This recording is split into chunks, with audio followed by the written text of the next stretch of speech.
Kozhikode sub ജയിലിലേക്ക് നിരോധിത പുകയില ഉൽപ്പന്നങ്ങൾ കടത്തിയ ജയിലിലെ താൽക്കാലിക ബാർബർ തൊഴിലാളിക്കെതിരെ കേസ്. ചാലപ്പുറ സ്വദേശി മുരളീധരനാണ് ജയിലിലേക്ക് ബീഡി കടത്തിയത്. സുരക്ഷാ ജീവനക്കാർ പരിശോധിച്ചപ്പോഴാണ് ബീഡി കെട്ട് കണ്ടെത്തിയത്. അഭിജിത്ത് മുഴക്കുന്നുണ്ട് വിശദാംശങ്ങൾ നൽകാൻ. അഭിജിത്ത്, ഇത് സ്ഥിരം പരിപാടിയാണോ?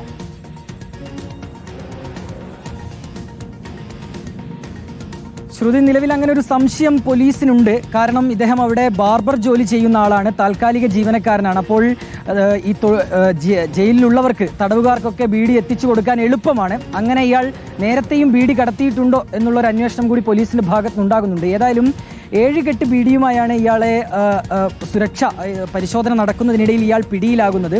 പിന്നാലെ തന്നെ സൂപ്രണ്ട് നൽകിയ പരാതിയിൽ പോലീസ് കേസെടുക്കുകയായിരുന്നു. ഇയാളെ കസ്റ്റഡിയിലെടുക്കുകയും ചെയ്തിട്ടുണ്ട്. സാധാരണ നിലയിൽ ജയിലിലേക്ക് ഇങ്ങനെ ബീഡിയൊന്നും കൊണ്ടുപോകാനുള്ള അനുവാദമില്ല. അത് മറ്റ് നിയമ നടപടികളൊക്കെ അതിൻ്റെ പേരിൽ ഉണ്ടാവുകയും ചെയ്യും. ഏതായാലും ഈ സംഭവവുമായി ബന്ധപ്പെട്ട് പോലീസ് അന്വേഷണം ആരംഭിച്ചിട്ടുണ്ട്. സൂപ്രണ്ട് പരാതി നൽകിയ ഉടൻ തന്നെ കസബ സ്റ്റേഷനിൽ നിന്ന് പോലീസുകാരെത്തുകയും ഈ മുരളീധരനെ കസ്റ്റഡിയിലെടുക്കുകയുമായിരുന്നു. നിലവിൽ ഇയാൾക്കെതിരെ കസബ പോലീസ് കേസെടുക്കുകയും ചെയ്തിട്ടുണ്ട്. ശരി, ഓക്കെ. അഭിജിത്ത് മുഴക്കുന്നതാണ് വിശദാംശങ്ങൾ.